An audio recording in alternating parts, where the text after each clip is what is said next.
I know about the Ferengi lobes. You do? Yeah. I know about the Ferengi lobes. Do you know that they can be used for sexual stimulation? Yes, that's all I know about the Ferengi lobes. I don't know where to start. I don't know where to start. I don't know where to start the track. I don't know where to start your track. Start your track. Hello and welcome to Starter Trek. We are your non-linear Star Trek podcast. We're taking you through a sampler platter of Star Trek episodes rather than just going one series at a time. But all of our episodes are linked by a common theme, except for this week, because this week is our Quarkstop. I'm Tawny Newsome. I play Mariner on Lower Decks. I was a writer for Starfleet Academy, and I'm here with my co-host, Andrew T. Hi. What do? I've written comedy only, TV comedy. I wrote on like Robot Chicken and that 90s shows like that. So I'm a person who likes sci-fi, likes Star Trek, but I don't know anything about it. So Tawny, friend Tawny. You know some about it. I'm realizing I know. Well, okay, the longer version is I just watched it super stoned in syndication. So they've gone in my eyeballs, but I don't remember anything. Now they're going into your eyeballs again, somewhat sober. Yeah. Oh my God. Yeah, I'm taking notes. This is such a vast difference. It's like I'm like pausing it, taking fastidious notes. I'm thinking about structure. None of this was happening when I watched these the first time. There is a lot of structure conversation. Hang on, I need to turn my light up a little bit. We have professional lighting now. We're a real video podcast. Mm-hmm. So we have to look pretty. Also looking pretty with us is our incredible producer, Trek Superbrain, the wonderful, the intelligent, the beautiful Jessie Earl. Hello. I'm here. Because it's like, I knew that it was going to be something like this, but this is amazing. I will say. It's too good. It's so amazing. For the listener who's not watching on YouTube, by the way, everybody go subscribe on YouTube. Jessie is wearing Ferengi ears and head. Mm-hmm. Yep. And we didn't know that was going to happen. She surprised us. Mm-mm. I had to do it because someone sent me these literally this week. And I'm like, okay, I have to wear them for this. This is too good not to. Is this for an event?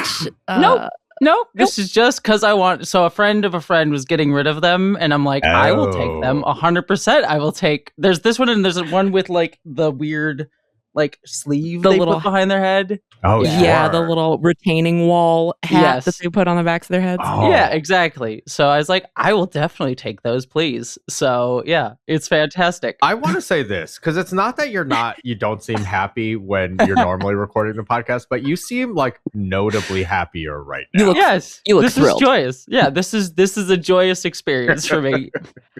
It's remarkable how much the color of the ears looks like a quesadilla. Oh, it's giving like tortilla melty cheese. Mm-hmm. It is very spotty. They gave me also too with this like the skin tone that you're supposed to like put on it to like match your face. Yeah. And I had to ask like, make sure it's clearly orange because I don't want to be putting on like really dark skinned like Ferengi stuff like that doesn't feel good. Nope. So like make sure it's very clearly orange tinted like skin color. That was the right move. Yeah. It looks amazing. It just looks great. It's a lot of fun. It was a very fun, exciting surprise. Thank you for not revealing it to us. Yeah. I had to take the chance that now that I have these. So I would be mad at myself if I didn't. Well, I was going to say, is it hard to podcast? But I see, right. You got headphones underneath. Mm-hmm. I thought it all the way through because I don't know if I could put my normal big. I could kind of go like that. Oh my God! That headphones on the lobes is really exciting. That's an exciting look. I know about the Ferengi lobes. You do? Yeah. I know about the Ferengi lobes. Do you know that they can be used for sexual stimulation? Yes, that's all I know. My favorite thing with that is that they used to have Armin Shimmerman do like promotions for Deep Space Nine. So there's a literal bit where he like assaults Jay Leno with a giant Q-tip. Oh, It's like, what is it's going on? It's very, very weird. very I 90s. Yeah, need very off the 90s. internet, I think. So the reason Andrew does know about the lobes and he knows the troubling, problematic history of them is because this podcast is not exactly brand new. Andrew and I used to do a version of it behind the paywall for our premium subscribers at Suboptimal Pods. And that was before we had Jessie with us. We were with our producer, Kevin, and we would just kind of like watch episodes casually, not fact check. We had no video. Half the time I didn't even have a real microphone. Very cash type situation. But we did watch one of our first Quark stops, which was the Rules of Acquisition. And I had to have a real heart-to-heart with Andrew about the fact that the lobes are Ferengi genitalia. I just didn't know. Yeah, and now you do, and I'm sorry. Yeah, I guess it's hard to unsee. It's hard to unsee once you know. Yeah, Mhm. once you know, it's like, oh, okay, yeah, Yeah. that's just what they do. Yeah. Yeah, it's tough. But if you want to listen to You can listen to it. It is you can hear me learning this news in real time. You need to be aware too that whenever they say then like they have the lobes for profit, they're saying they have like Yeah. the balls for profit. Right. It's Yeah. Right. It's an odd phrase. Yeah. business. It's Yeah. tough. But yeah, you can listen to those episodes if you're interested over at suboptimalpods.com, where you can subscribe to the Suboptimal Bundle. We have lots of different stuff over there. Andrew and I have been indie podcasters for the better part of a decade. No network, just our lovely listeners supporting us. And that's the only reason this show currently exists, is because we've had folks over there supporting us since like 2020. So go check it out. All right, like I said, this is a sampler platter of Star Trek, where we normally take you through a themed little 5-pack of Legacy Series episodes, but not this week, because this week is our Quarkstop!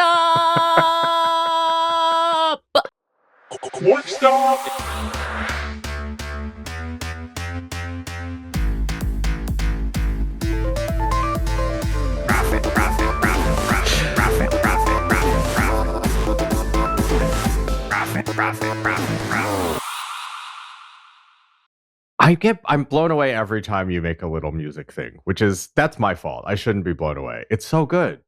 It Yeah. was so dumb. It was just loops. It's so You're saying profit over and over again is the It's so funny. Is there a quick origin story for the Quark stops other than when we started Starter Trek behind the paywall? I just love Quark for reasons I couldn't really describe. So I think the deal was every 5th episode we get a Quark one. Yeah, or 6th, right? Because we do 5. Oh, sure, yes. We do 5, TOS, TNG, 1. Deep Space Nine, Voy, Enterprise, and then a Quark stop. Yeah, they are there because that's Andrew's favorite character, and it's also my sneaky way of forcing us to watch more Deep Space Nine than any other series. Mhm, Sorry about mhm. it. All right, so this week we watched House of Quark. It is season 3, episode 3, directed by Les Landau, story by Tom Banco, teleplay by Ronald D. Moore. Original air date was October 10th, 1994. Andrew, where were you October 10th, 1994? There's a real chance. This is prime time TNG and Deep Space Nine territory. Uh-huh. I it's a little early. I'm gonna say within 3 months I have LSD for the first time, and it really really defines my high school experience. I don't know what I expected you to say, but it was not that. I think it was the first semester. No, that might be too early. Anyway, it's somewhere around there. I'm so happy I asked. And Jessie, were you born yet? I was 2 years old and many, Wow. many years away from my first LSD experience. First and Got only, it. to be fair. Got it. And I was right in between. I was about 11. I don't think I'd heard of LSD yet. But I probably was very excited to think that I would know anyone in the future who'd ever done a drug. Pretty cool. I just remember the Dare school thing where it's like, oh, you can taste colors like when you're high. That sounds cool. Yeah. Yeah, the Dare programs for some of the drugs really made them sound cool and really Yeah. backfired. Yeah, they really did. I think They were like, "You're going to be the life of the party. You're going to have energy all night. You're never going to want to go to bed. Doesn't that sound awful?" And we're all like, "No." Yeah. Yeah. I remember just like, yeah, when you listen to music, you'll see things. And I'm like, oh, I would like to see music. That sounds like cool shit. I love that. Let's do it. Let's do it right now. Can we try some in class? Yeah. Stop making drugs sound cool. Dare to stop making drugs sound cool, you guys. Okay, so Well, here's the one thing is if you have too much drugs, you will try to stab someone, and that just does not go well for you. speaking of Yes. stabbing someone, like this episode. No, what were you gonna say, Andrew? No, that's it. I'm realizing the worst version of Andrew is going to come out in this episode because this is the other backstory Jessie might not know. So I've taken just enough, like, not stage combat knife fighting classes, the kind of shit where it's like, I mean, ostensibly they like teach it to cops and whatever. It's very ridiculous. Anyway, it's horrible. So I know just enough about knife fighting to be annoying in a knife fighting episode. Perfect. That's the best. That's what we want for this. Yeah. Okay, so this did air. This aired October 10th, 1994, like I said. And so now it's time for our next segment. It's called Welcome to Rasmussen's. This is where Jessie and I pretend to be time-traveling historians. We're going to tell you what was going on around the time this episode was released. And now it's time for our second needle drop. Welcome to the Rasmussen, where the players play. Professor Berlinghoff Rasmussen. It's like every day. This episode is just wall-to-wall music at some point. Yeah, I love it. I didn't realize how close together the needle drops are going to be, but I kind of like it. Unavoidable. Okay, so one thing that I kept thinking about in this episode was we're obviously delving into Klingon culture in a way, like through the women's eyes, in a way that we haven't seen a ton of before in canon. We've seen some, but this one stands out to me in that we're really learning a lot about like Klingon property rights and like the weird gendered ways they oppress their women, even though they're very like, ferocious and kind of like physically strong. And so I went poking around to see what was going on in 1994 in terms of like women's rights when it comes to like financial independence. And the only thing I could really find was that the first Violence Against Women Act was passed in 1994. This is an act that is still being passed today. It had a lapse for a little while, but basically every 5 years it comes up under review. But 1 month prior to this episode's release, it was the very first VAWA, Violence Against Women Act. And it was described as one of the most effective pieces of legislation enacted to end domestic violence, dating violence, sexual assault, and stalking. And I think that this was one of the first pieces of federal legislation that would not only acknowledge domestic violence and sexual assault as crimes, but also provide federal resources. And also another big part was they encouraged community coordinated responses to combat these things. So it wasn't just like, this is punitive, this is, something that we punish with the law, but it also encouraged people in the community to identify the signs of domestic violence, stalking, things like that, and encourage people to really take care of each other, which I'm all about. Yeah. Yeah, and it made me think about how we don't often talk about how financial independence can be a form of violence, like preventing someone's financial independence.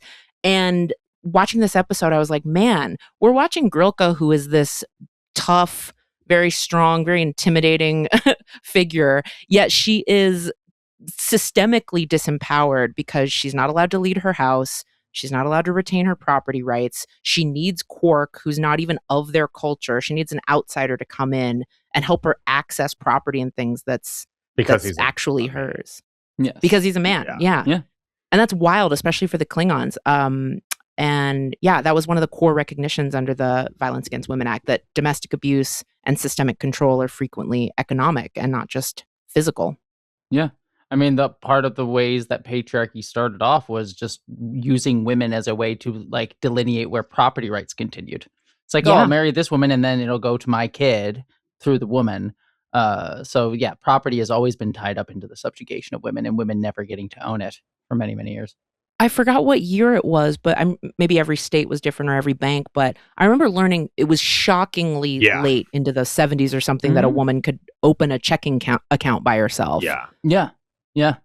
I remember Absolutely that being, wild. that was like 70s, 80s. I remember that being something like within the Reagan stuff where it's like, oh yeah, women can be business people too. Go girl boss it, which is its own unique aspect of feminism. I know. It's not even like those rights haven't even been won that long. And that's essentially what like all this trad wife shit is like going, just Uh, like advocating for going back to.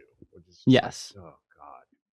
I call them domestic CEOs. I refuse to use their term tradwife. I use my more accurate, but to them slur, domestic CEOs. You are providing a domestic service for profit, for public consumption, for profit, and you are running a large company, a media Mm. empire in sure. order to do it. I think that is Yeah. the irony for sure of those specific like influencer people, which is just Yeah. like it's entertainment and you're Mhm. It making yeah. so much money from it and you need to be so empowered to do so.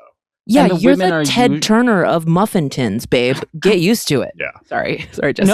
No, I was just saying, and the women are usually the ones who make the most money, are like the Yeah. breadwinners Yeah, of yeah. those grifts. Yeah. Yeah, it's Yeah. so funny in a By dark, staying home and making terrible way. fucking egg whites from scratch or whatever.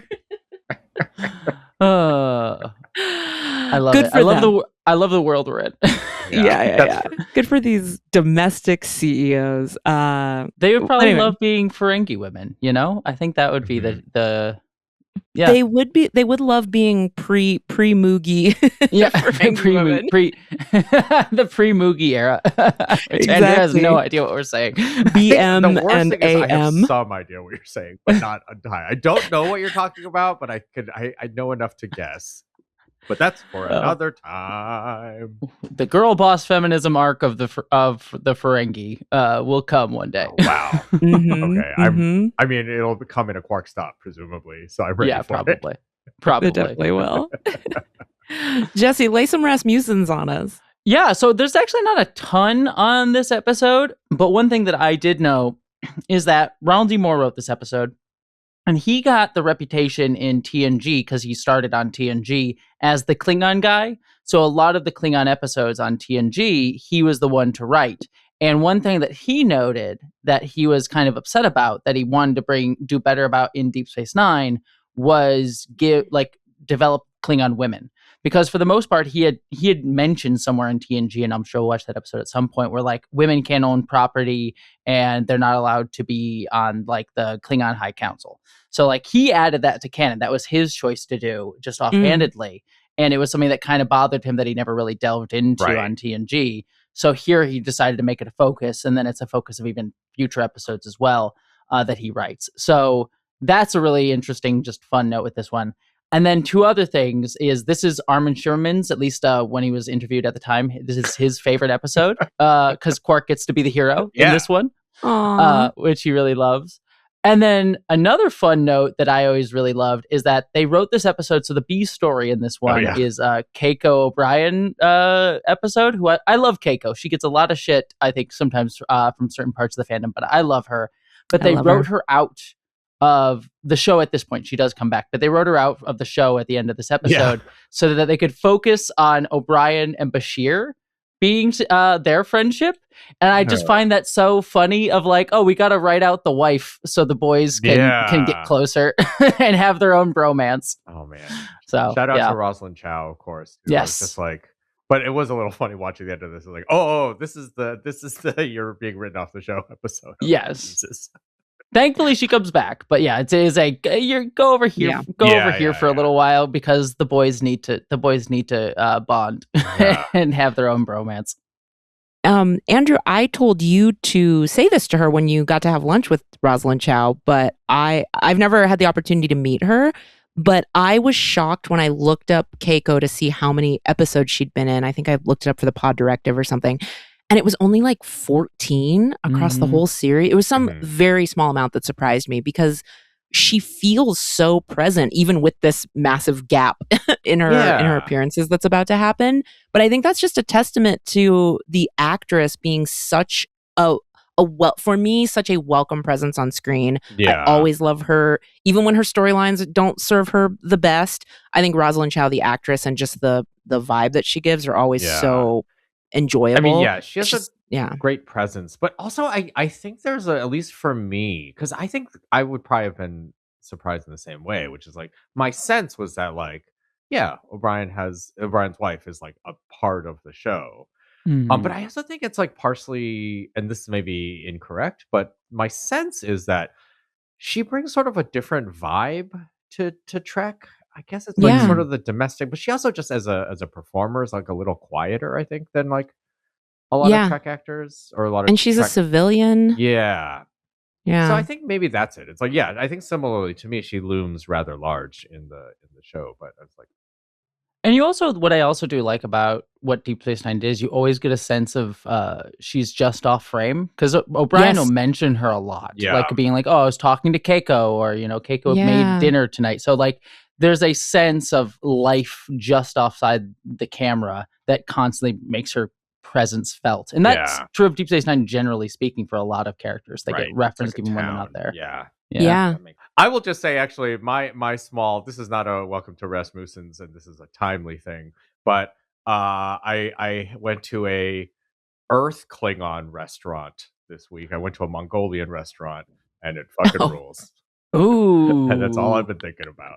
That sounds cool. I just learned, so this is an aside, I know it's off topic, but I just learned that there's an eye doctor near where I live in Long Beach that has a whole Star Trek eye doctor set up. I'm like, all right, well, I know where I'm going for my next glasses.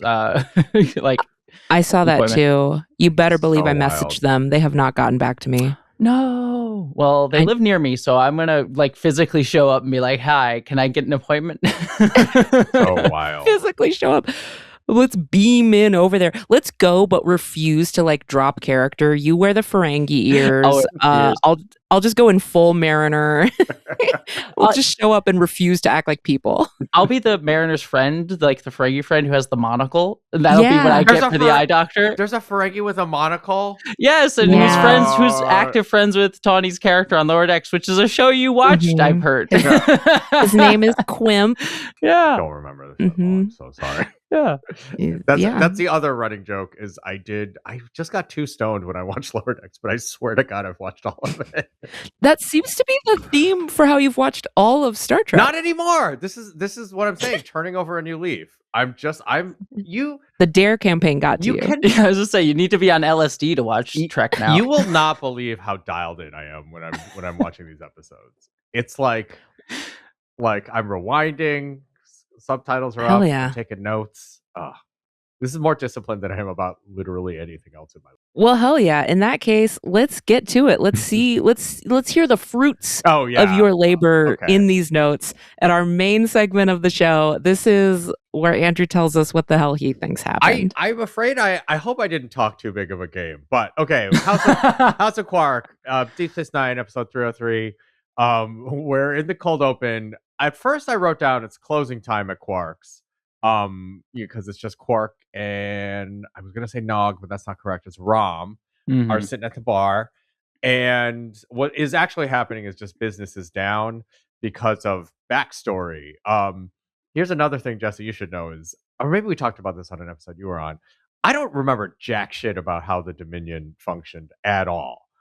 Yeah, I think you've mentioned that as well, which is very funny because it's so omnipresent I know too. it's such a big part, but I'm just like, oh, okay, that was a thing. I just didn't. I don't know if I just watch these in syndication. I just like, I don't know. Sometimes there's a Dominion thing around, sometimes not. It was just I don't know why.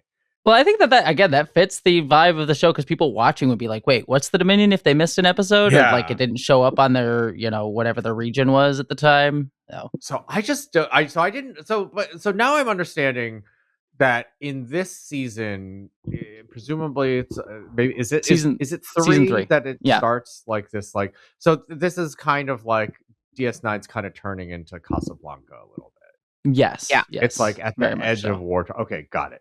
Yes. You did miss at the top though. There's that great little weird beat where Morn goes off with her lady and then gives the thumbs up to Quark, which is like, oh, okay. But that's why I thought it was a closing time, I guess. Yeah. Okay. There's like apparently Morn's on a date or getting laid or whatever he's doing. the business. Yeah. Businesses of being, it's closing time at a bar. People are going home. People are pairing off. That was the vibe Mhm. I thought was happening. Yeah. Yes. Very. I mean, I guess that type of thing is the meat of this episode, because this episode is lunacy. So yeah. Yep. Yeah. Morn getting lucky. So it's not that it's that business is bad because of the war that's around. Yeah. Quark's going off a little bit about blaming Cisco for all this, but the real thing that happens in the cold open is there's a drunk Klingon who's like kind of hollering for credit. Quark goes to deal with the Klingon. The Klingon pulls a knife. This is my first thing. No, it's Grilka's knife later has the like two little blades. It's Mhm. gotta tell Yeah. you don't want to fight with something that just has little things that can snag on stuff. Oh boy, buckle up, everybody! Buckle up for Andrew's knife corrections. Knife fighting corner. I will just say every Klingon weapon seems like a nightmare. It seems like you're getting snagged on stuff. Yeah. That's Apparently the Batleth was horrible for actors to use. So oh yeah, it looks like it. I mean, Mhm. just like you're stabbing yourself with that thing. A regular sword is not that safe. Okay. The real upshot though is they have a quick struggle. Quark is, very small, and somehow I didn't really see what they referenced later, which is just the Klingon trips. The Quark accidentally kills him in the struggle. The knife wounds up in his chest, and this is where I have written in all caps, I did not expect this. Hell yes. I could not in a million fucking years have told you in that 3 minutes what was going to happen. So I am loving this. I was just thinking about how last week you were like, man, Enterprise has fast cold opens. And then we have this one, which is maybe even faster than the one from Stigma last week. And way more happens. Yeah. Yeah. This one is packed. I think I bet runtime, this one might be a little longer because there is a pretty slow segment of just jawboning in the empty bar. Yeah. But yeah, I still think it was only like 2 minutes and 10 seconds. I looked at the. once shit gets going, it really gets going in a way that like Sure do. blew my mind. So that's the whole cold open. Quark kills a man. We open after the credits. Bashir is scanning the Klingon, at which point I did have a moment where I was like, okay, right, this is Star Trek, a universe where I don't think getting stabbed in the heart is fatal necessarily. So then I was like, oh, are we reviving this dude? Like, One of my favorite lines I got to say as Mariner was somebody got stabbed. Actually, it was Sam Richardson's character in an early episode of Lower Decks. And I got to say, we live on a spaceship. Nobody's dying from a spear wound. yeah. Which should be the case, but there's still plenty of times when people die from stabbation in Yeah, this universe. I Yeah. guess it makes obviously like it makes sense. He's dead as shit in the cold open. It's very clear. The point of this is Quark actually killed a man. Yeah. But I just had a moment where I was like, oh, is this a different kind of episode where there's an injured Klingon who's very mad at Quark on the space station, which would also be very funny. Just an angry Klingon the whole time Yeah. trying to murder him. Bleeding. Yeah. Quark and Rom are in the bar as a crowd is gathering.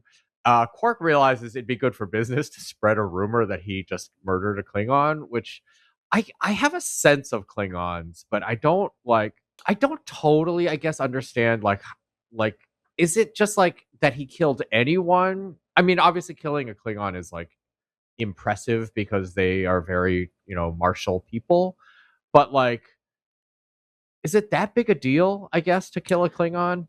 I mean my thing on it is like it was just an impressive story that people Yeah, really yeah, like. But yeah, I don't think it's that big a Yeah. deal. Okay. Like Klingons have a big death wish, generally speaking. Right, Like right, they're right. fierce warriors, but like generally speaking, they're dying all the time. Right.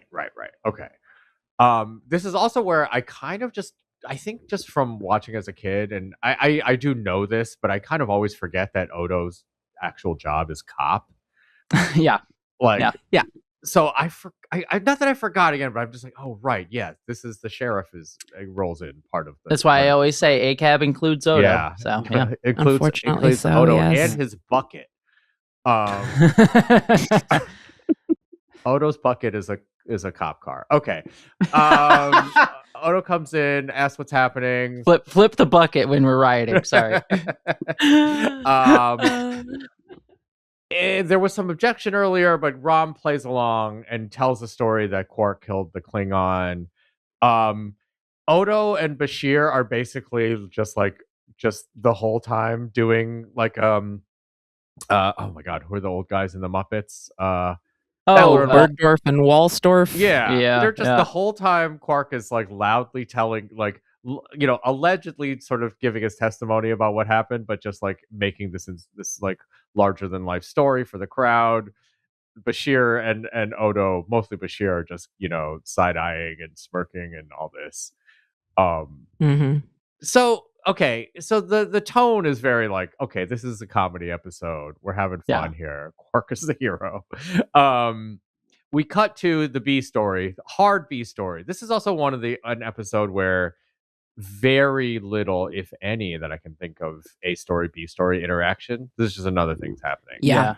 This was peanut butter and pickles, but I kind of love it because it wasn't like forcing some thematic connection. Like, it was just good character building stuff for Keiko, who's a great character. It was just rhythm stuff. Because it would be true, I think, like the Quark story on its own has kind of like not like one note, but many similar notes that you do need something else to break it a little bit. Yeah. So Keiko is doing bonsai. I've written in parentheses, it's fine, and it's fine. O'Brien comes back. A Chinese person isn't allowed to do a bonsai every now and then as a treat. She's a botanist too. Yeah. Yeah, maybe she's doing it because she's a botanist, not because she's Asian, Andrew. Yeah, that's true. My point is, I was just like, gotta let it go. It's fine. It really is fine. Okay.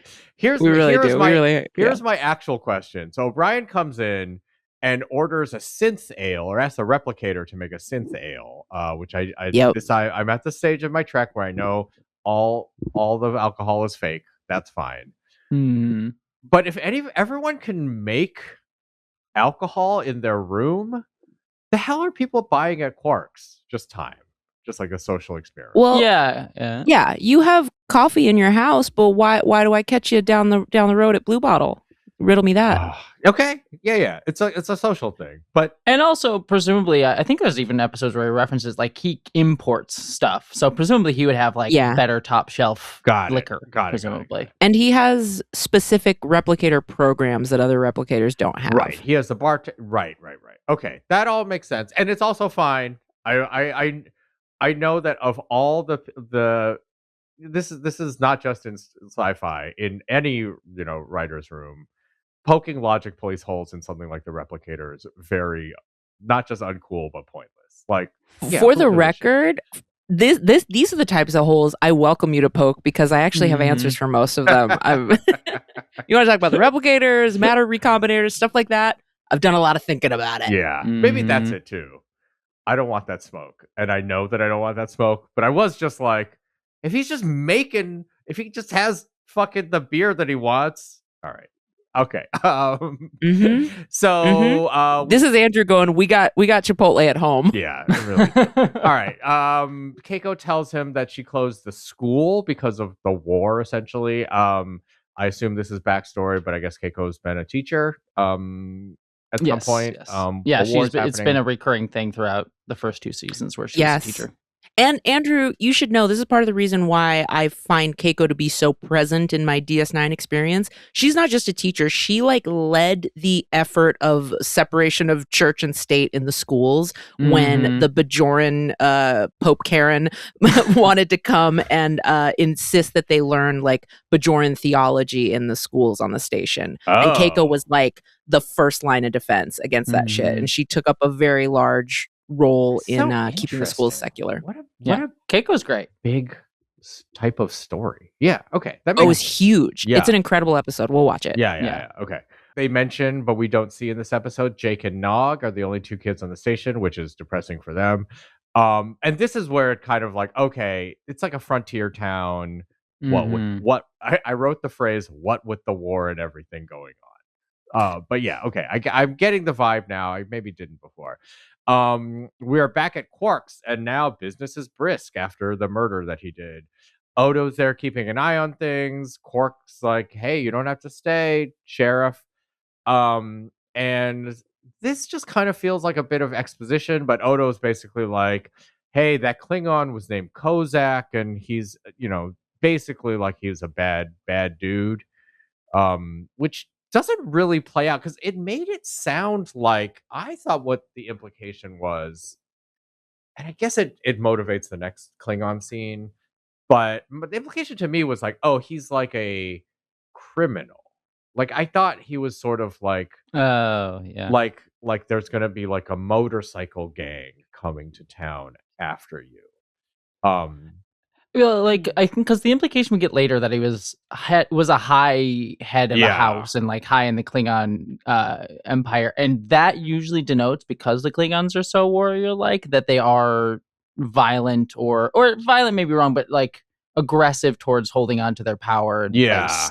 So, I guess to me it was I guess I was reading it in the scene as like, oh, this is like an outlaw thing, because I think partially it's because of all the frontier like war Yeah, stuff that was happening. It's like, oh, is this going to be like a town under siege kind of Mm. story? That's a little bit what I thought maybe was happening here. It was like, oh, okay, and it's just going to be a thing where like where Quark is the one who somehow manages to get the gang off the property or something. I don't know. Yeah. That was what I thought. So Odo's basically like, I don't know, this guy's got a lot of friends. Hope no Klingons come and kill you. We get a little dithering from Rom, but Quark's gone attention mad. He's gotten his first he's gone viral for the first time, and he's never letting this feeling. Pretty much immediately, we cut to a scene where Quark is in the hallway and gets assaulted by a Klingon. Yep. And this is where I'll just say I bought every subterfuge pretty much subsequent to this. I bought hook, line, and sinker. Just I was fooled by all of this, so at no point was I ahead of the action here.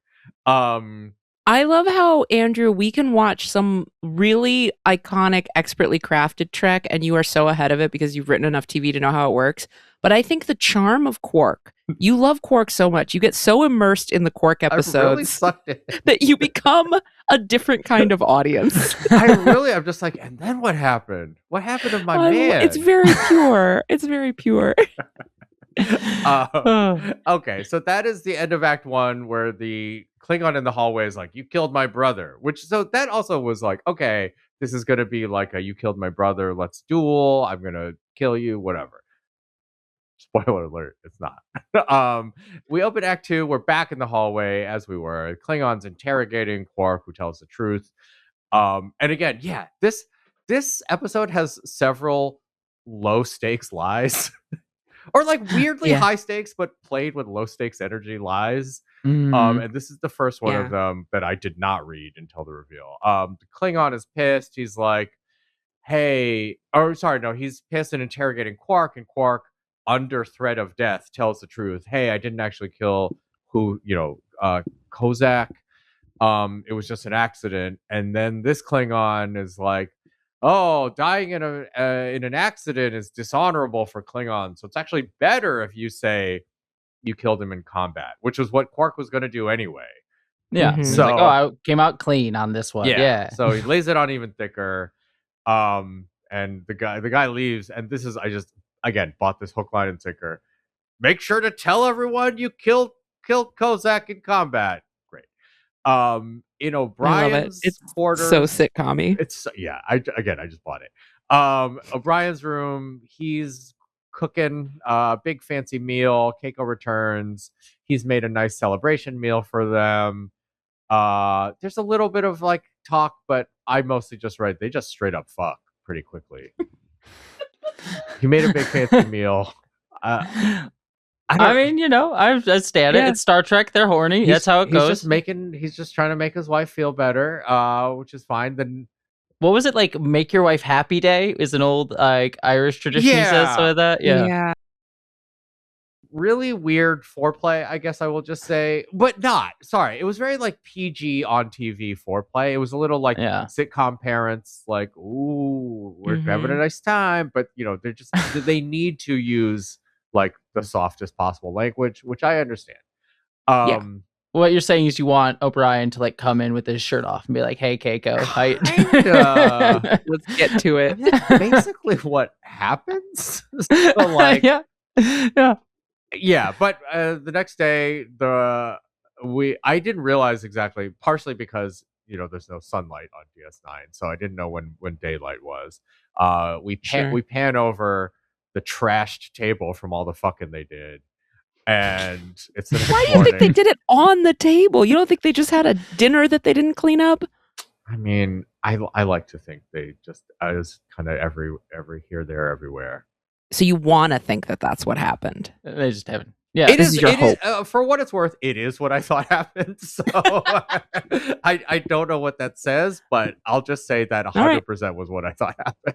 I've never thought about this, but I feel like having sex around the house in Star Trek would be fascinating because you like hit the replicator and then like bananas start flying out as you're Yeah. going at it. Yeah. There's a lot of well, also my and maybe and also maybe it just doesn't matter. That's fine, but there's of course pretty much no expectation of privacy anywhere. Oh yeah. Yeah, anybody can walk in. So, which is fine. You're allowed to do that, and they have different values than me. But Just pans over and 7 of 9 is just like, there as a still there. switchboard operator. Like, hey. can you guys keep it down?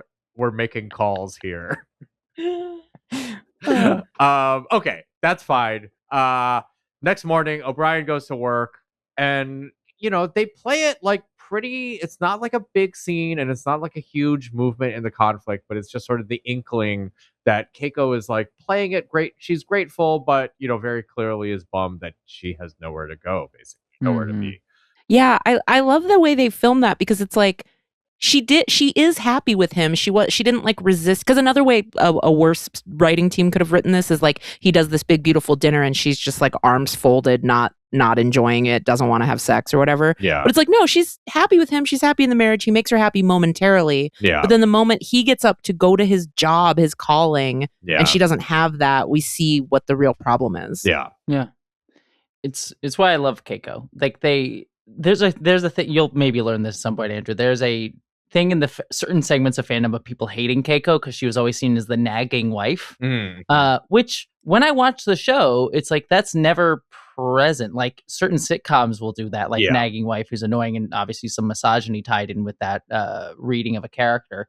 But it's like she's never that. Yeah. She's very supportive of O'Brien and will also call him on his shit from time to time. And they talk about it pretty mature.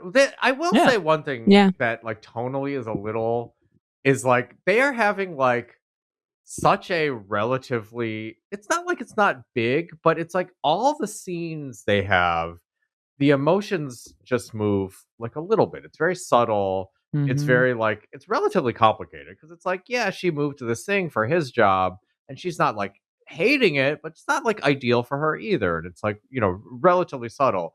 Whereas Quark is like, so I mean, we will just get into it, but it's like he's like veering huge, big, comedic, kind of not that grounded swings in every scene, basically. So it is like a bit of a jarring like juxtaposition where you're like, oh, okay, this is like Looney Tunes.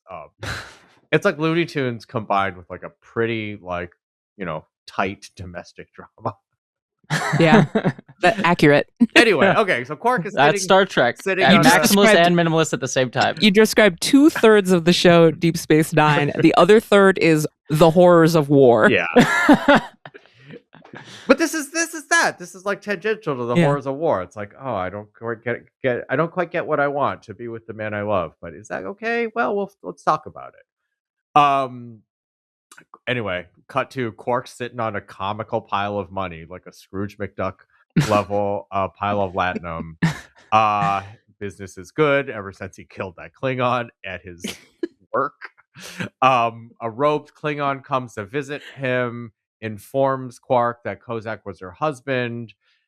She also asks about the honorable death because she's there to kill him.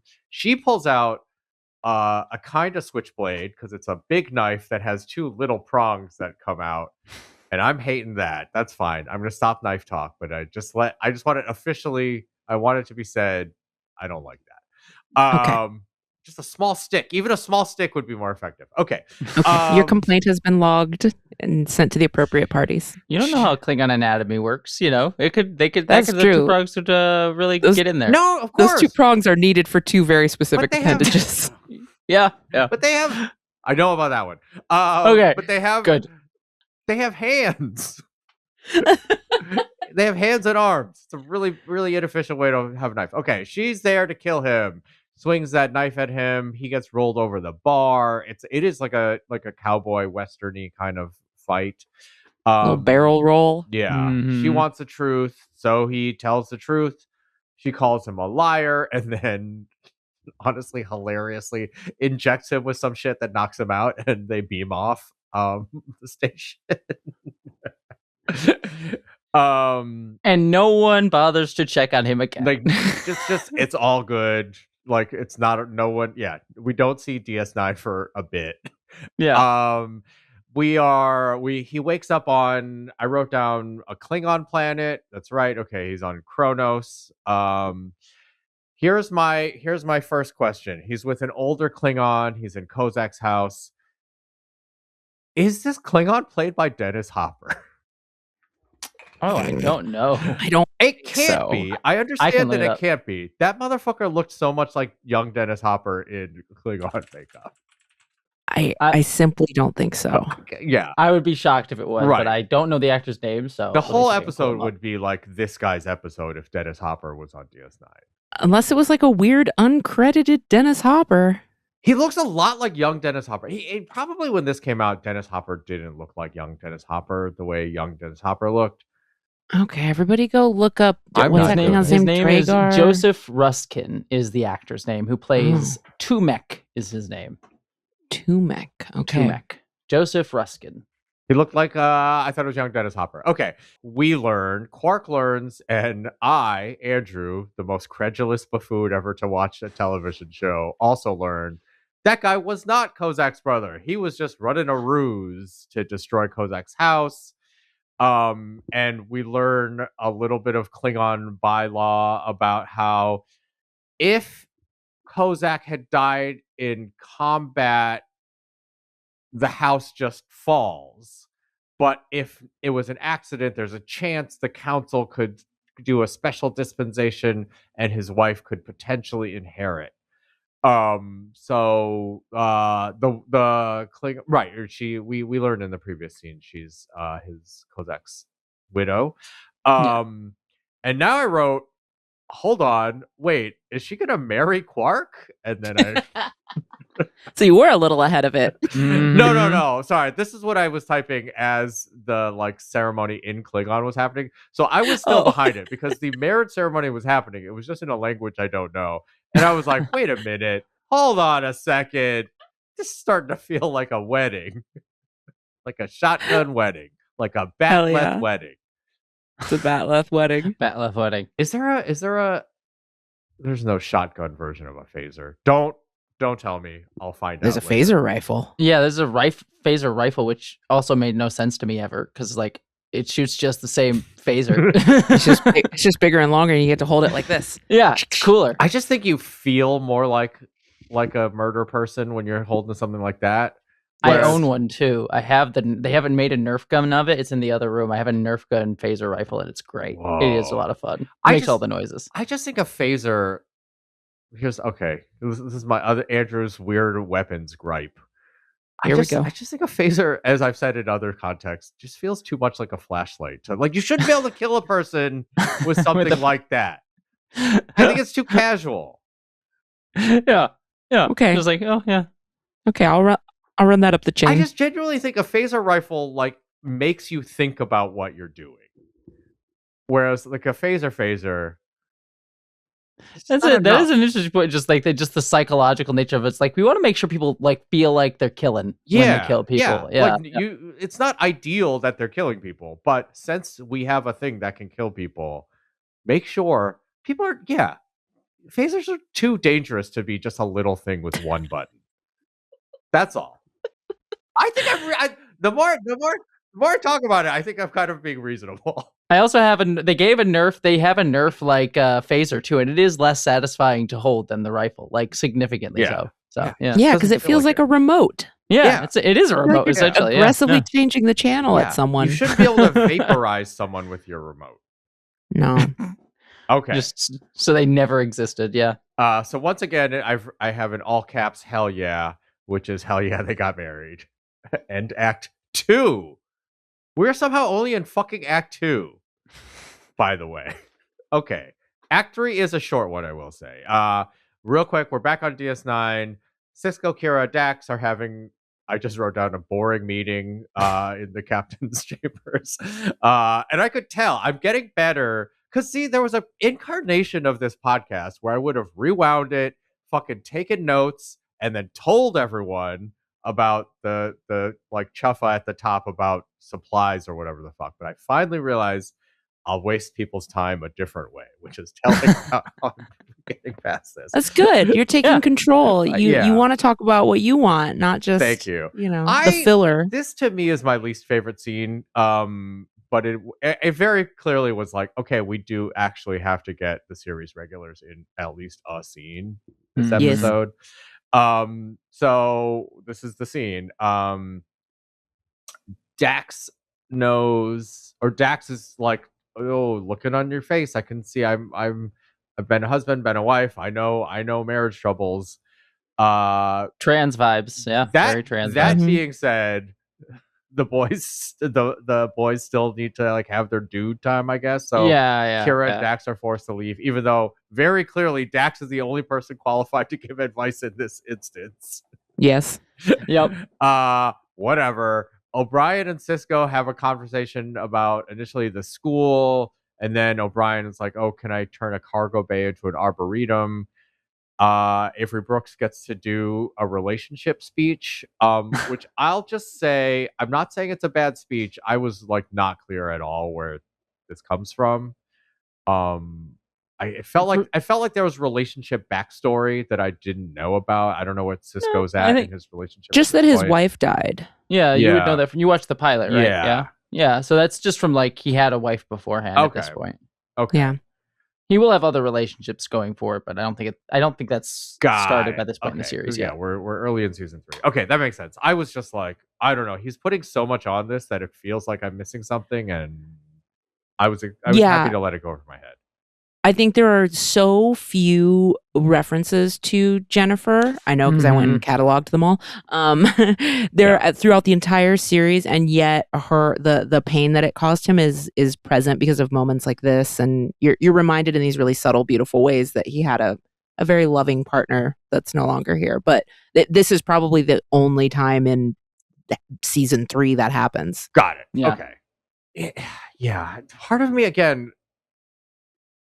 Do I like this? I can't tell. It's like the scene on its own is sort of fine, but it is like, again, Quark just got married, like forced to be married at knife point to a Klingon. So like, what is happening here? That's all. I know. It's like Klingon shit is always dealt with in universe as so hand wavy of just like, yeah, they're crazy murderers who kidnapped our bartender and forced him to get married. Okay, well, we are back on Kronos, and 2 weeks in a row, Andrew's loving a fucking trial. I love a Trek trial episode. There's so many trials. I've never really thought about it. Like every show it ends in a trial. It's either a trial, a battle, or gotta solve the science. Yeah. Mm-hmm. Tech the tech. Well, there's a third option, which is like you could bore people with economics so hard you get your way. And that's what happens in this episode. Yep. Okay. More importantly, Grilka enters, reveals that she's married Quark. Hell yeah, there's a loophole.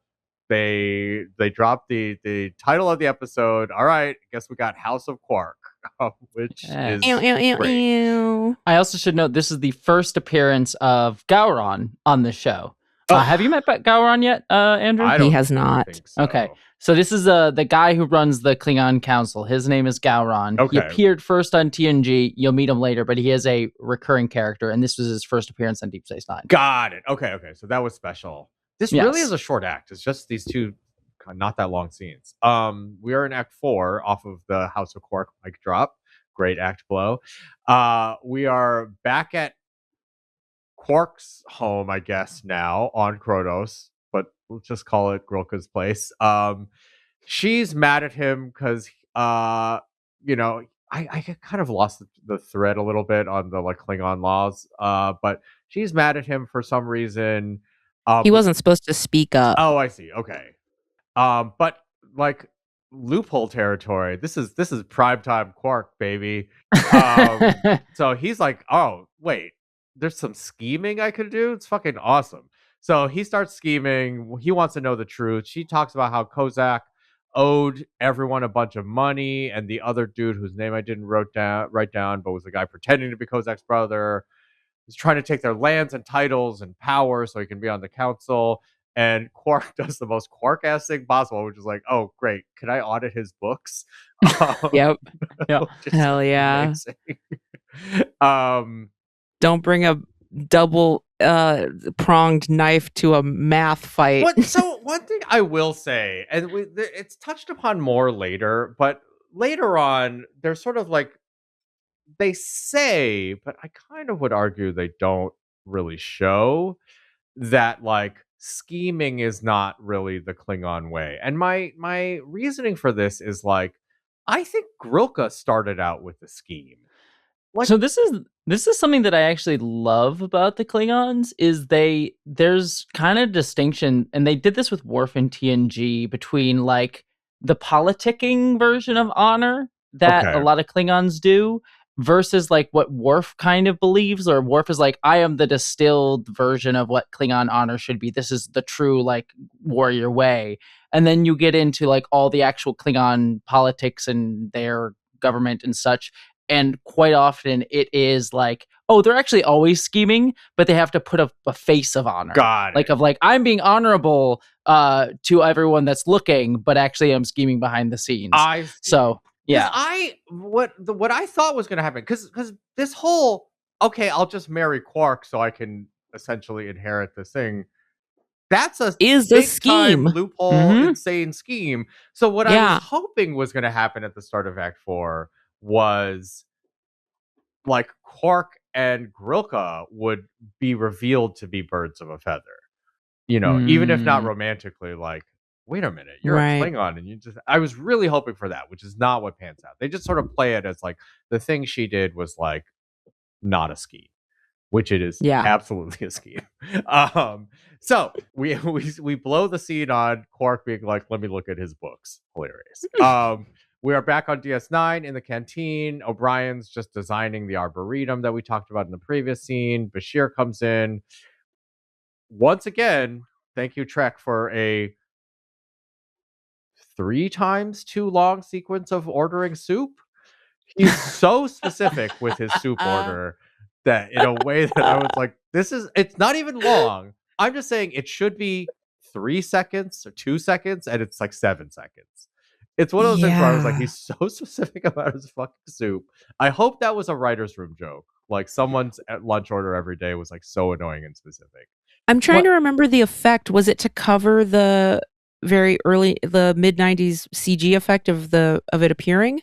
Possibly, maybe. I'm not trying to entirely remember the sure. shot. Was it a long, sparkly shot of it materializing, Andrew? I don't remember, honestly. Yeah, I don't remember I don't know. either. One thing I will say is that I'll maybe. put this out there, where it's one thing with Star Trek of this era is that the actors had to get everything, what the actors called like WP word perfect.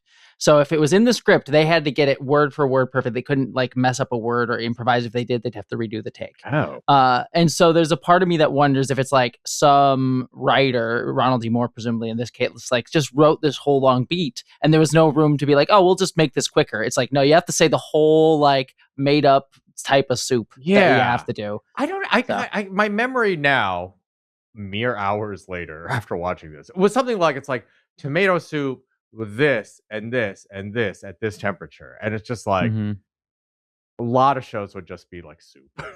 It also might jump off of like Picard's famous catchphrases like tea, Earl Grey, hot. He does. So it might He be like does say play with it. hot in that way. So right, I did clock that. Sorry, we're talking way too long about this. No, No, we're I talking wanna about know the more too about- long soup. I want to know about Star Trek soup. Yeah. Yeah, but now I'm like, this is a thing. This is a thing. Trek talks about soup way more than they need to for what they are. Let's do a song for soup. Whenever they have soup, Yeah. there's another Soup. needle drop. Soup. There it is. Soup. I don't have time to make one this week, but maybe you know what? We should let fans start making them. Okay. Yes. If Uh-huh. you want to have a soup needle drop, send it in. Send it in. We have nowhere for you to send it to. That's true. You'll figure Send it to out. my email. So my You'll email's figure it on. out. I think my email's on my YouTube channel. Send it to my email. There you go. Yeah, you have to really want it. If you make this, you have to really want to get it to us. Okay. O'Brien shows Bashir the schematics for the Arboretum. They have a longer conversation, but the upshot is basically the doctor's like, that's nice, but she needs, I wrote down tongue in cheek, she needs a job. Because that's essentially all he says is like, well, you get to do your thing. She just kind of doesn't, which I didn't really unpack in the moment, but like the more I think about it, I'm like, is that the right thing for the doctor to say? I'm not really sure. I think it was right message, but 90s phrasing and framing, unfortunately. Yeah. But overall, because I've thought about this a lot, I think about this a lot. I like the message of this woman is a professional and she wants to do what she's good at. That's the only thing that will make her happy. Yeah. I love that.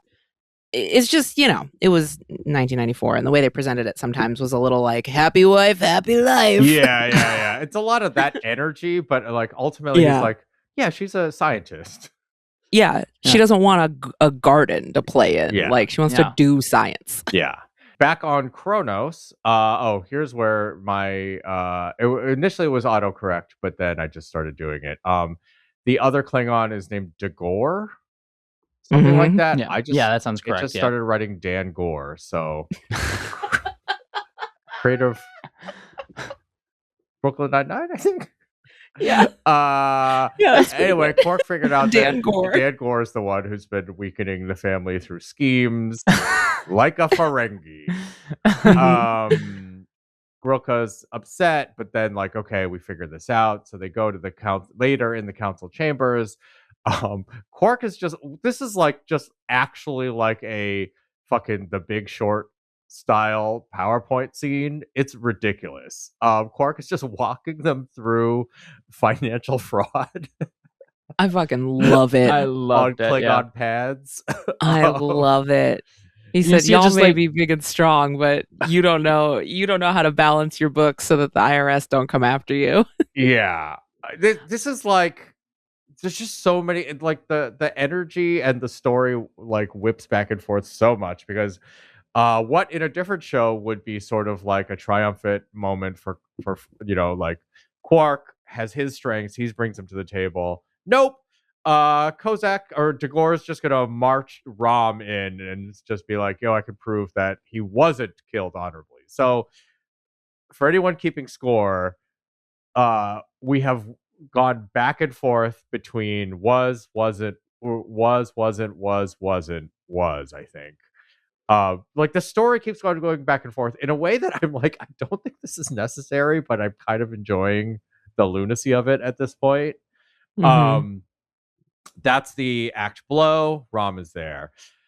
Act 5 opens. We kind of yada through some stuff because it's like Rom is there. I thought they were all going to be like taken fucking prisoner or whatever, but nope. Quark and Rom are basically trying to escape Kronos in the middle of the night. Even though both of them were brought there against their will, presumably they are, with some freedom, but they are technically prisoners at this point, kind of. Yeah.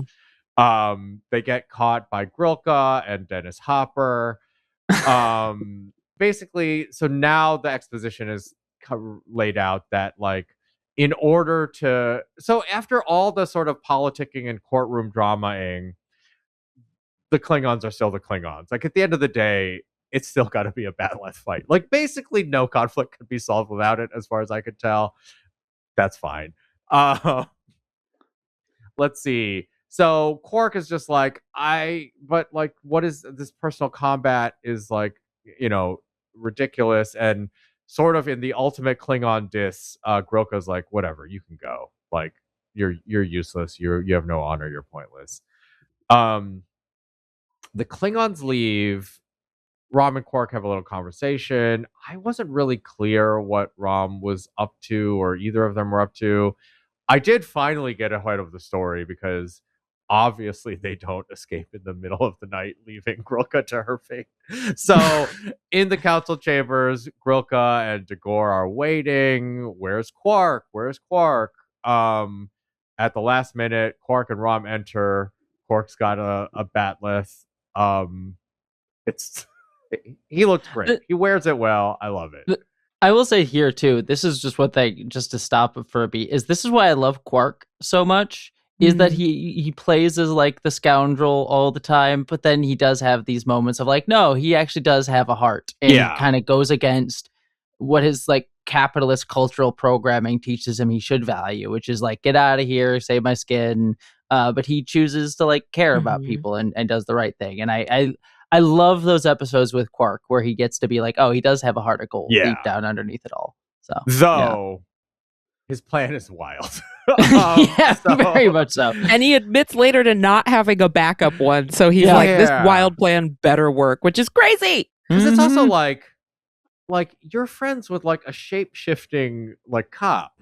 Well, not friends. Well, I'm just saying, I did a little bit. It was like, I assume someone from DS9 rocks up at some point here. Like, no, by the way, no. Anyway, so but to do what though? They can't interfere. Yeah, they can't interfere in intra-Klingon cultural shit. It is also interesting too. I just realized, like, this whole sequence has no humans in it. It's like a whole segment with like no human characters, and it's so many multiple guest characters, including several like recurring like Gowron and Rom.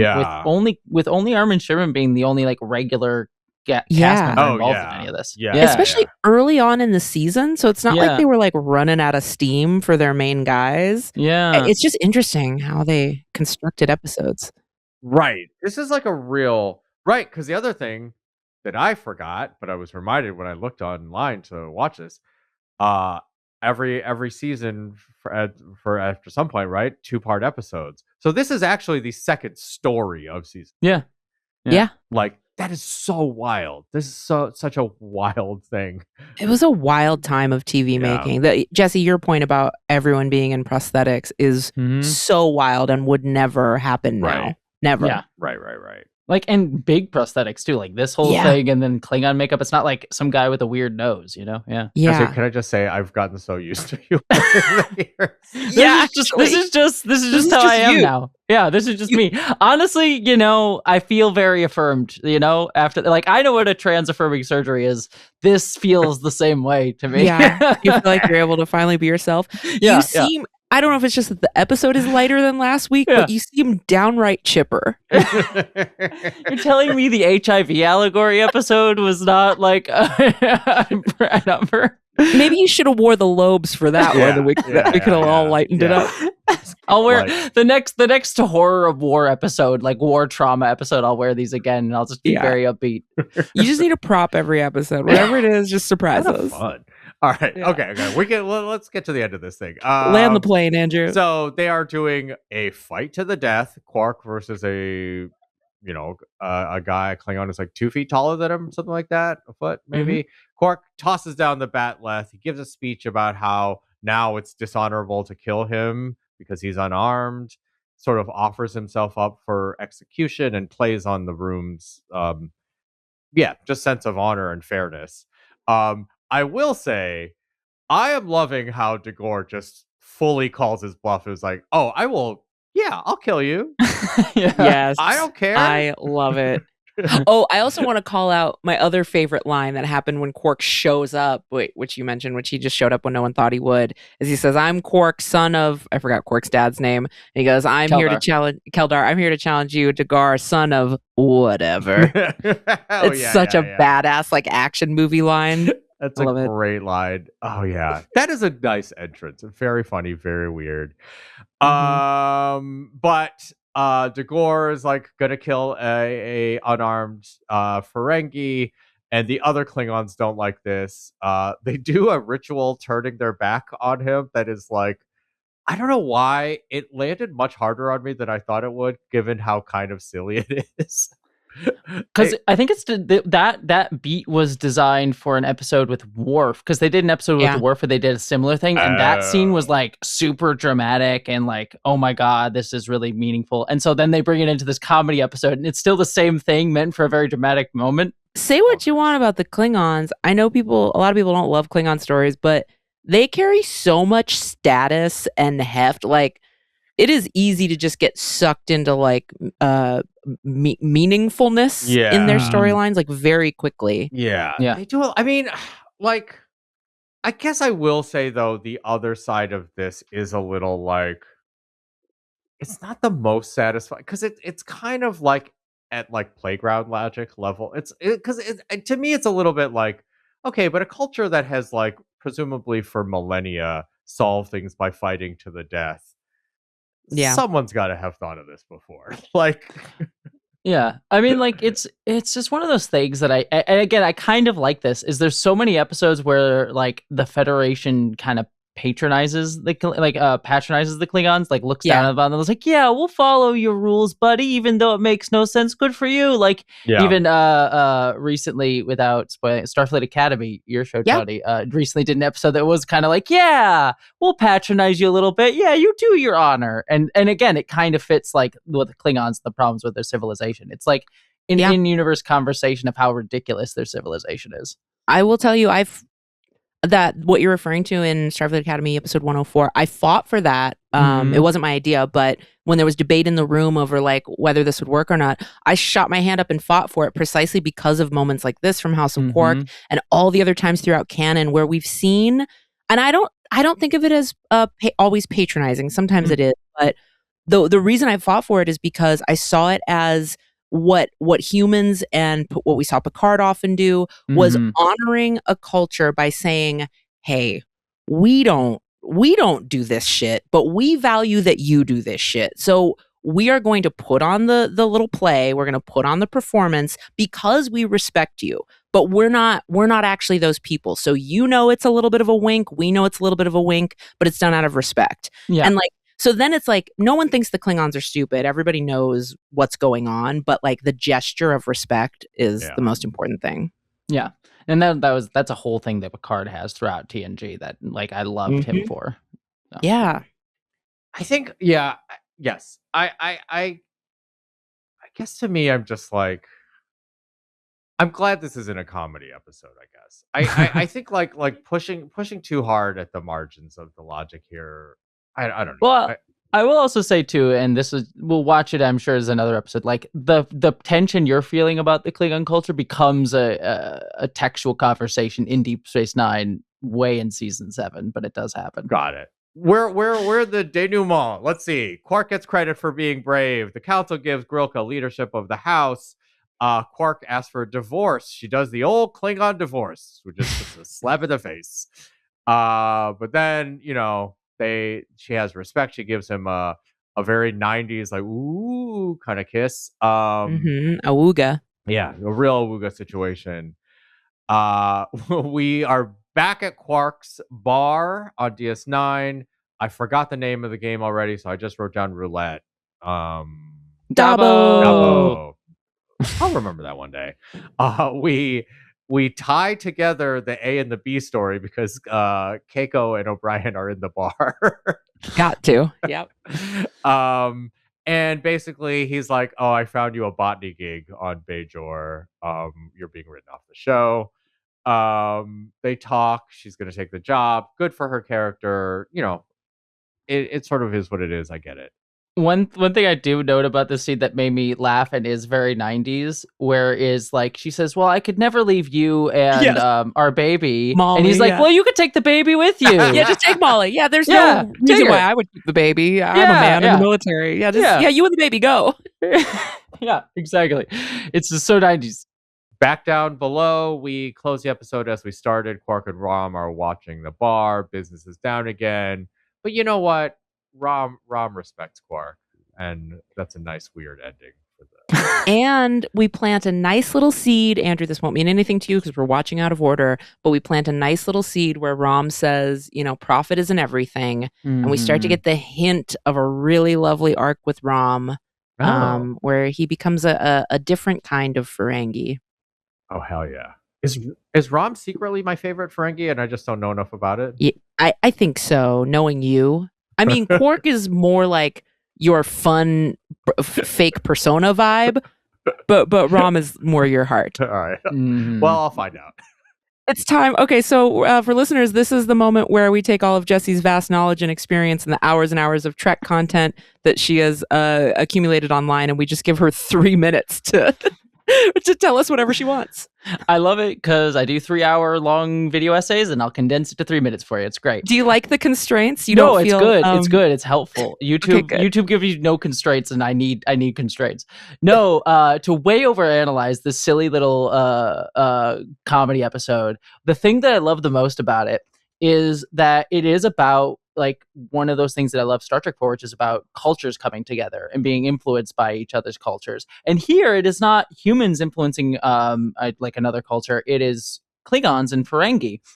And so you get this interesting thing where like Quark showcases like how to use Ferengi culture and ideals of looking at ledgers and like being good with money. That is something that the Klingons look down upon, and actually being able to fit it within the Klingon culture to survive and win the day. But then at the end of the episode too, the moment I was just about to call out, is Quark kind of takes a little bit of that on too, because not only does he have this moment of bravery and willingness to sacrifice his life potentially for someone else, but also something that we know in Star Trek is that like telling tales and sort of giving these sort of like exaggerated, like operatic versions of things that you've done is a very Klingon trait. And the episode ends with Quark kind of doing that and telling this very exaggerated tale of his strength and like his facing this guy. And so there's an element of like, he has come a little bit more influenced by Klingon culture.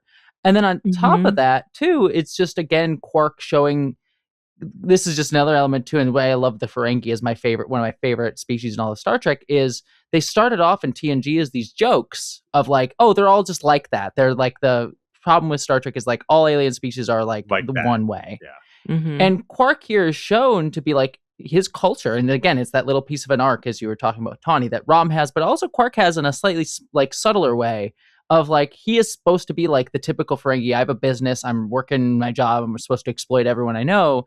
And yet he will make a selfless choice every once in a while.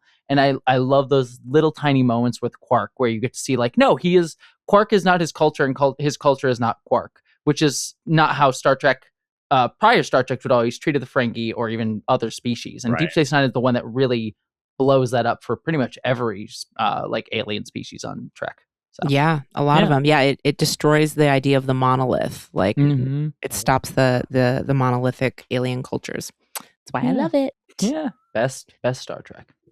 Best track. I do have to say, Jessie, on the run of show at the end of we just kind of put notes in here. People, we don't like put all of our, for the listener, we don't put all of our exactly what we're gonna say. It's just like for each of us to remember what to say. And there is just a big all caps in italics out of context. It just says, "You can take Molly," which I now realize was about the thing we talked about Keiko taking Molly with her. But I read that and was just like, I mean, sure, I try not to more than like twice a year just for like brain health, but yeah.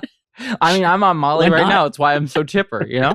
I thought it was the ears. I thought it was finally getting your ears out. Yeah. Is this should we like blur my ears this whole episode? Is this going to be allowed on YouTube? They are lewd. Yeah. They are, when you think too hard about what they are, it's lewd. It's very lewd. I don't think that hard is the thing. Yeah. I wouldn't look into it. Yeah. Do like hearing specific sounds get them turned on? And so I'm thinking way too hard. No. Find out. Did the Ferengis invent ASMR? Yeah. Is ASMR like a sex thing for them? Oh, God. I think this is gonna boost our engagement on YouTube, and I hate it. Yeah. It's just gonna be all my needle drops. I don't know how to do ASMR. I'm just gonna make deep house. It's really soft. Think of the prophet. All right, now it's time for us to rate the episode. I love this episode. I love it for character reasons. I love it for, like what Jessie said, Klingon culture and Ferengi culture, like needle movement. I love what it does for Keiko. Even though it writes her off the show, I think it still like really values her as a scientist and a professional. And I think it's great. I love Grilka. I love the actress who plays Grilka. Oh yeah. This is like one of my fave Quarkstops for sure. I'm going to give it a 4.5 dry Ferengi economic power points out of 5. The Andrew, how about PowerPoint you? scene is so good. I will say, I think, I think my quibbles with this are kind of out in what I was seeing. So if it weren't a Quark episode, it'd probably be like a 3.5 somewhere for me. Sure. But it's obviously full 5. But it's got that Quark bump for I got you. bribed. Five little prongs on the Klingon knife. Ooh, a 5-pronged Oh. knife. Is that better than 2? No, they're all worse than 0. It'd be like a little hand. Oh yeah, that's Nya, nya, right. nya. Yeah. Little Freddy, inflexible Freddy Krueger coming at you. Oh. Oh, Jessie? that'd be great. I'm kind of in the middle of both of you, but I guess Andrew gave it a 5. But I like this episode a lot. I think it does move the needle in so many ways, but I know how much higher Quarkstops can get. Like, I know the heights that we will reach. So I will give this 4 very specifically ordered bowls of soup out of 5. Yeah. Beautiful work. I'm gonna make that soup. I'm gonna go back and make that soup. Make it, yeah. Whatever it is. We should have every episode Oh. just a different soup. We should have a recipes night. We should have a Trek recipes night. Oh, yeah. fun. I have that Jess- Neelix cookbook. We could Jesse, try you it. don't know this, but Andrew is an exceptional chef. So I do know from your shoot the other. Oh yeah, you do know that. Yeah. It was a really for catering on a set and like making on a set. It was really good food. My partner and I like ate it for a week. Oh, that's afterwards. great. It was great. I'm glad y'all. Yes, We did send people home with plates. We'll cook Yeah. something. We'll cook. I'm something. aware of your chef, your culinary skills. They are amazing. Okay, we'll have to do a I'm Trek cookbook See, that's night. the problem. Is I think I'm the Quark, but I think I'm actually the Neelix. Yeah, you are kind of the Neelix of the podcasting world. Yeah. Okay, so this is exciting. So in the Quarkstops, we've just decided mere hours ago that for the Quarkstops, we're going to use them as the time to announce not only the next batch of episodes, like the theme, but we're actually going to tell you what all of the episodes are. And if you don't listen to the Quarkstop, you're not going to get the heads up. So make sure you stay to the end of the Quarkstops. So our next theme, we just decided we're calling them the Fuzzy Little Guys episodes. That's the episodes about all the fuzzy little guys. And, that's up for interpretation, but there's a lot of fuzzy I'll little say guys. this: I only know what a few of these mean. I love it. So we are starting with the original series, season 2, episode 15, The Trouble with Tribbles. Then we're moving on to The Next Generation, season 2, episode 10, The Dolphine. Then we're going to Deep Space Nine, you know it, season 5, episode 6, Trials and Tribulations. Then Voyager, season 2, episode 4, Elogium. Then we're going to Enterprise, season 2, episode 5, A Night in Sick Bay. Oh hell yeah! This is gonna be I'm excited for this batch. These are all suitably weird episodes. They're gonna be great. This is a real big tonal swing after starting with the most political Star Trek episodes. And now we're like, just some little fuzzy, some little weirdos, some little Mhm. critters. It's like Deep Space Nine, the horrors of war, and then Yeah. a Quark. Yeah, Quark gets his groove back episode. Yeah. Exactly. Exactly. That's exactly how I like it. I like my broccoli and my chocolate syrup side by side. Okay, friends, that's it for this week. Thank you so much. Thank you for listening. Thank you for watching. Like I said, if you're not both subscribed on YouTube and in your podcast app, what are you doing? It hurts no one. It costs you nothing, and it only helps this is the us. one too, because this Yeah, one we have. you This need is this. by far the most visual episode we've done. Yeah. Yeah. If you're not on YouTube, you're missing all of my ears. Yeah. It's phenomenal. Yeah, you need the ears, and you need to see the incredible little animation that our editor Yes. AJ made for our Quarkstop needle drop. Okay, thank you guys. Live long, prosper. Bye bye. Starter Trek is produced by Jessie Earl, edited by AJ McKeon, with original music by Jay Israelson. For bonus episodes like Andrew and Tawny's Hangout Show, Yo Can We Live, movie watch-alongs, and even more Trek pods, visit suboptimalpods.com. It's the optimal place to subscribe to Andrew and Tawny's podcasts. This podcast is a production of Fine Alpinist Ranch, an artist-run film and media studio building community in the desert. To learn more or become one of our ranch hands, visit finealpinistranch.com.